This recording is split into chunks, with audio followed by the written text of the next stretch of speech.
ওরা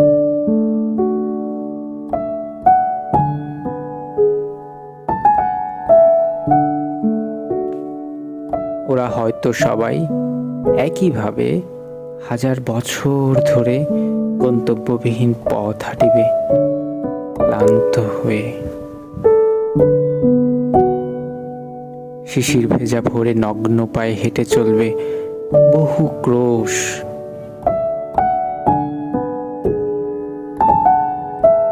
যেমনটি জীবনানন্দ দাশকে দুদণ্ড শান্তি দিয়েছিল, তারই কল্পিত নাটোরের বনলতা সেন।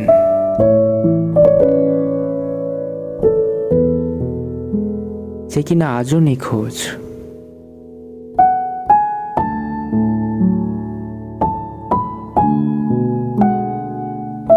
আমি আজও খুঁজে বেড়াচ্ছি আমার বনলতাকে, যাকে খুঁজিয়া পাওয়া দুষ্প্রভ।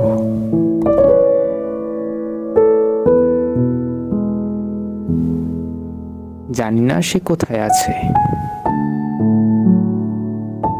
তবু কখনো খুঁজতে তাকে চাইনি।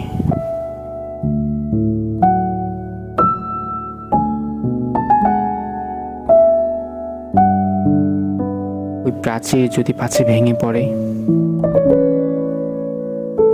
খুব নড়বড়ে যে, শক্ত গাঁথনি তো দিতে পারিনি আমরা।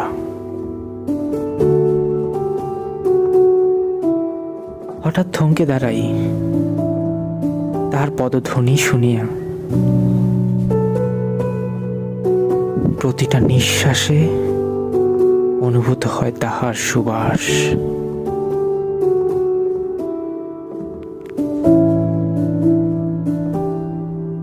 দিঘির জলের উষ্ণ স্মৃতির বাতাস এসে জড়িয়ে ধরে দুফোঁটা চোখের জল শুষে নিয়ে যাবে। শুকিয়ে যাওয়া ওষ্ঠকে আবার ভিজিয়ে দেবে। আর এখানে সেখানে পড়ে থাকবে ভাঙা ইটের প্রাচীরগুলো।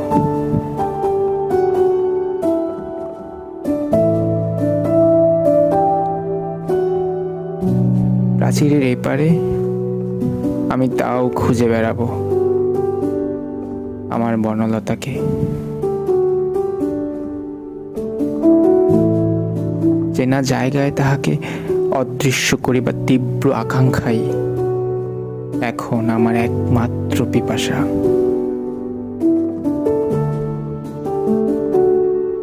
চারপাশ সব কিছু বদলে যাবে,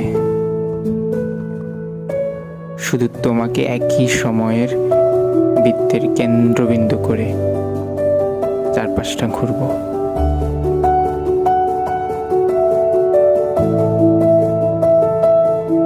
জানো, তোমার আমার পায়ের ছাপগুলো এখনো বিলীন হয়ে যায়নি।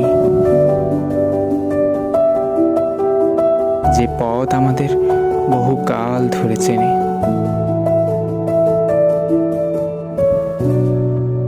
প্রতিটা দিন নতুন সূর্যের মতো তোমাকে দেখব।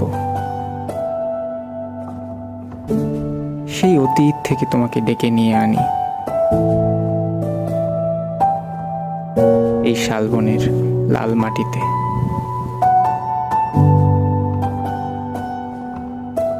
এজন্য তাদের সবার কাছে আমি ঋণী।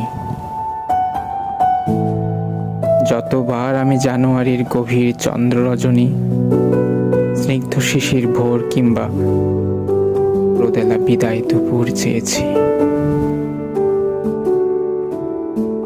ঠিক তার চেয়েও নিবিড় বেশি পেয়েছি।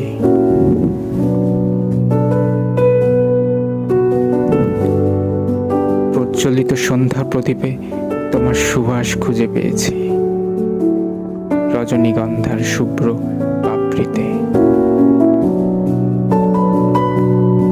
তুমি আবার একটু দীর্ঘ নিঃশ্বাস দিয়ে যাও এই মোমের আলোতে। আমি আবারও খুঁজে বেড়াবো আমার বনলতা সেনকে।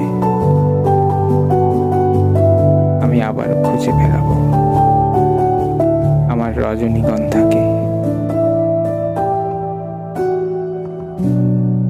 শুভ জন্মদিন।